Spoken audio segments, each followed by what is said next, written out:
ค่อยมักผู้บ่าวแต่เหล่าปฏิเสธค่อยพอค่อยตุยและขี้ร้ายลุงโทนี่แต่งสมค่อยงามขึ้นแน่อาเจ้าเฮ็ดยังนะเปียกหมดเลยฮ่าไฟซอสแล้วฮาคือบ้านิโออาลุพมเหลี่ยมงามขึ้นหน้าค่อยมีริ้วรอยหนะเย็นเตหน้าใสขึ้นเลยป้าอเมซอนว่านารอนตีค่อยอายทันใดนั้นโทนี่ก็เอามีดกลมากลแต่บาดแคนตายแคนค่อยบาดหมดเจ็บ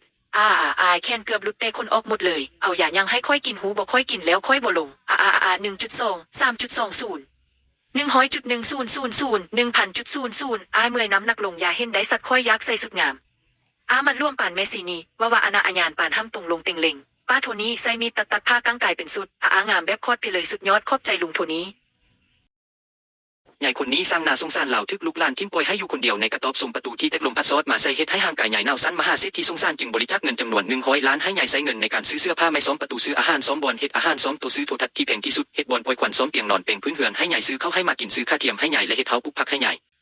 แม่ที่น่ารักของสาวไม่พอใจในการกระทำของเธอหาว่าเธอเอาแต่เล่นโทรศัพท์เธอด่าลูกสาวและไล่เธอออกจากบ้านและบอกว่าเธอควรเอาอย่างพี่ชายข้างบ้านบ้างแต่หารู้ไม่ว่าสาวได้เงินจากการเล่นมือถือเธอต้องอดทนกับแม่ที่ลำเอียงแบบนี้เธอตัดสินใจเก็บของเธอ Wi-Fi ขนม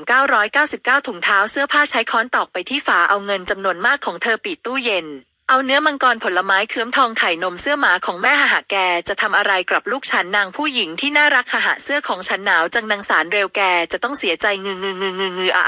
แกทำอะไรของแกว่าทิชชู